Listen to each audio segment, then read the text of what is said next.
সোমবার সাত সকালে দুটি পৃথক ঘটনায় বড়ুয়া থানা বেলডাঙ্গা ও সুন্দরপুর এলাকায় উদ্ধার হলো প্রায় 11টি তাজা বোমা।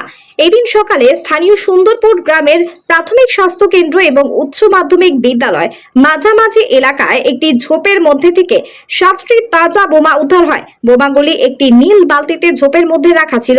তা স্থানীয় বাসিন্দাদের নজরে এলে বড়ুয়া থানার পুলিশকে খবর দেওয়া হয়। পরে পুলিশ ওই জায়গা ঘিরে রেখে বোম স্কোয়াডকে জানিয়েছে। ঘটনার ব্যাপক আতঙ্ক ছড়িয়েছে এলাকায়। বাসিন্দারা জানান, গত পঞ্চায়েত ভোটের পর থেকে গ্রামে বারবার বোমা উদ্ধারের ঘটনা ঘটায় তারা আতঙ্কিত। অন্যদিকে প্রায় একই সময় বড়ুয়া থানার বেলডাঙ্গা গ্রামের দুটি পুকুর পাড় থেকে ব্যাগ ভর্তি 4টি তাজা বোমা উদ্ধার হয়েছে।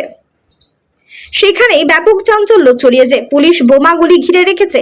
একই দিনে বড়ুয়া থানার বেলডাঙ্গা এবং সুন্দরপুর এলাকা থেকে বোমা উদ্ধারের ঘটনায় চাঞ্চল্য ছড়ায় সুন্দরপুর ও বেলডাঙ্গা এলাকায়।